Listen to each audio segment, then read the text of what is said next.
Hello मेरे प्यारे दोस्तों, स्वागत है आप सभी का इस कहानी 369 में। तो चलिए आज की कहानी करते हैं शुरू।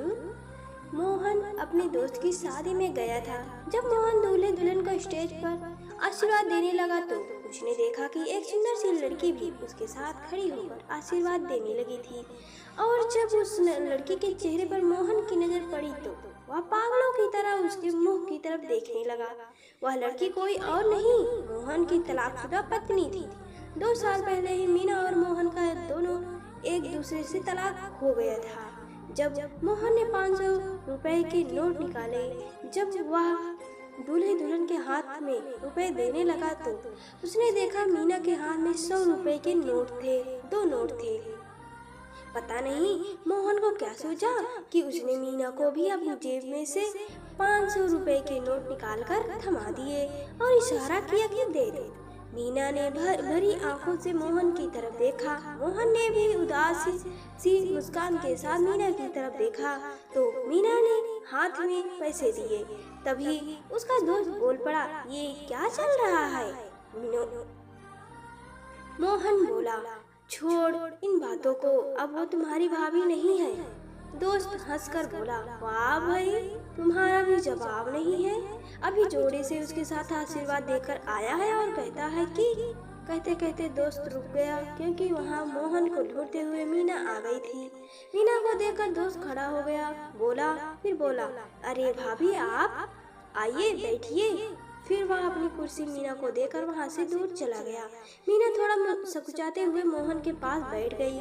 मोहन मीना की तरफ गौर से देखने लगा। मीना ने लाइट पर्पल कलर की साड़ी पहन रखी थी।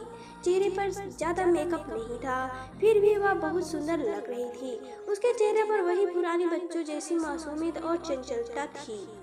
एक समय था जब मोहन उसका दीवाना था, मगर अब तो सब कुछ खत्म हो चुका था। आज मीना उसके लिए एक पराई औरत से ज्यादा कुछ भी नहीं थी। मीना ने भी मोहन की तरफ एक बार गौर से देखा, फिर नजरें नीचे झुका ली। मीना भी सोच रही थी, ये जो 6 फीट का सुंदर सा बांका नौजवान बैठा है, ये कभी मेरा पति था, ये कभी मेरा सब कुछ था। उस पर सिर्फ और सिर्फ मेरा अधिकार था, मगर आज तो इसे छूने का अधिकार भी नहीं है मुझे। उधर आशीर्वाद समारोह अब भी चल रहा था और इधर 2 लोग वैधानिक रूप से अब पति पत्नी नहीं थे, फिर भी करीब बैठे थे। मुंह से अभी उन दोनों ने बातें शुरू नहीं की थी, मगर उनकी आंखें बार बार मिलकर एक दूसरे को कुछ कह रही थी। मोहन चुप रहा तो मीना ही बोली, थैंक्स मोहन, स्टेज पर पैसे देने के लिए। मोहन ने एक बार नजर उठाई मगर चुप ही रहा। उसको चुप देखकर मीना फिर बोली, आजकल मैं भी कमाने लगी हूँ। एक प्राइवेट स्कूल में पढ़ाती हूँ। 6,000 रुपए महीने के मिलते हैं। कंपटीशन की तैयारी भी कर रही हूँ।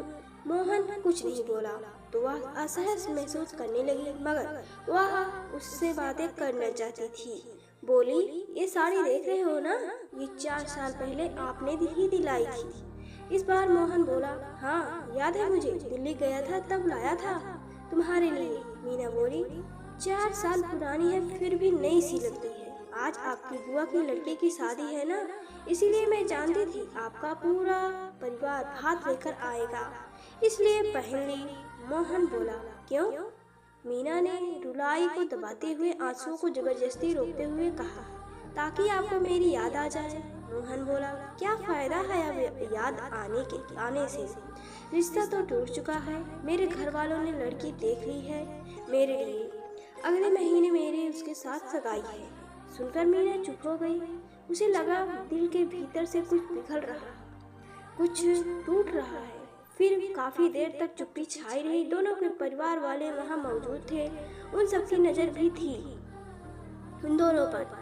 मीना मोहन के बुआ के मोहल्ले की लड़की थी। उनका रिश्ता भी बुआ ने ही करवाया था, मगर रिश्ता तो 2 साल से ज्यादा नहीं टिक पाया था क्योंकि मोहन और मीना दोनों आपस में बहुत लड़ते थे।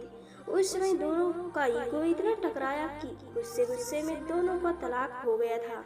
मीना बोली, एक बात पूछे? मोहन बोला, क्या? मीना उदास होकर बोली, मेरी याद नहीं आती क्या? मोहन उठकर खड़ा हो गया। उसकी आंखों में कुछ उमड़ आ रहा था। वह खुद को टूटा हुआ नहीं दिखाना चाहता था, इसलिए वह मीना को यूं ही बैठा छोड़कर दूर जाकर खड़ा हो गया। आशीर्वाद का कार्यक्रम खत्म हो चुका था। लोग अब खाने पर टूट पड़े थे, मगर उस भीड़ में दो लोग ऐसे थे जो खाने से ज्यादा जिंदगी की कश्मोकश में उलझे थे। उन्हें जरा भी भूख प्यास नहीं थी। मीना चलकर फिर से मोहन के पास पहुंच गई। बोली, माफ कर दो, फिर कभी लड़ाई झगड़ा नहीं करूंगी। मोहन जरा से तल्ख लहजे में बोला, अब हम लोग अब अजनबी हैं, हमारे बीच कोई रिश्ता नहीं बचा। जब तलाक हो रहा था तब तो तुम नहीं झुकी, अब बहुत देर हो चुकी है। पहले शादी फिर तलाक, ये दो बड़े पड़ाव हैं। टूटे हुए धागे को फिर से नहीं जोड़ा जा सकता, गांठ पड़ जाती है। वह बोली, रिश्ता नहीं बचा तो क्यों अजनबी को तपाक से सबके सामने 500 रुपए पकड़ा दिए थे, यही सोचकर ना कि मैं आपकी पत्नी हूँ। 100 रुपए देती हुई अच्छी नहीं लगूंगी। मोहन वहाँ से हट गया। वह अंदर ही अंदर संघर्ष कर रहा था। मोहन ने प्लेट उठा ली और अनमने ढंग से खाने में तल्लीन हो गया। खाते खाते उसने मीना को तलाशा, मगर वह उसको नजर नहीं आई। जब वह नहीं दिखी तो वह असहज दिखा। जल्दी खाना खत्म करके मीना को तलाशने लगा, मगर मीना जा चुकी थी। फेरों के वक्त भी मोहन की आंखें मीना को तलाश रही थी, मगर वह उसे नजर नहीं आई। वह सोचने लगा, इतनी देर तक पीछे पड़ी थी, अब कहाँ गायब हो गई। थोड़ी सी मनमार और कर लेती तो मैं मान जाता। फिर उसके पिता ने कहा, तुम्हारी मम्मी और भाई बहन घर चले गए हैं, अब तुम भी चले जाओ। सुबह तुम्हें ड्यूटी पर भी जाना है। मगर घर जाकर जैसे ही वह अपने कमरे में आया तो चौंक गया। उसने देखा मीना उसके बेड पर सिकुड़ी हुई सी घुटनों को मोड़कर सो रही थी। उसके मासूम चेहरे पर एक मुस्कान थी। ढलती रात के कारण थोड़ी सर्दी बढ़ गई थी। मोहन ने जैसे उसे चादर उड़ाई, मीना ने आंखें खोल दी। वह घबराती हुई सी बोली, मैं जानबूझकर नहीं आई, मम्मी जी मुझे जबरदस्ती यहाँ ले आई। मोहन की माँ कमरे के भीतर आ गई। बोली, मैंने और तुम्हारे पापा ने यह निर्णय लिया है कि मीना आज से इस घर में ही रहेगी। आज के बाद दोनों कभी लड़े तो मुझसे बुरा कोई नहीं होगा।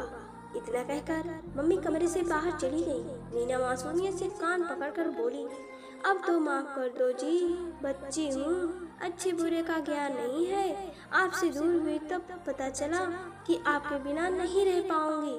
मोहन भरी आंखों से बोला, तुम भी मुझे माफ कर दो, मैं भी अनाड़ी हूँ, जिद पकड़कर बैठ गया था। ये नहीं सोचा दिलों के रिश्ते कागज के टुकड़ों पर 4 लाइन लिख देने से नहीं टूटते।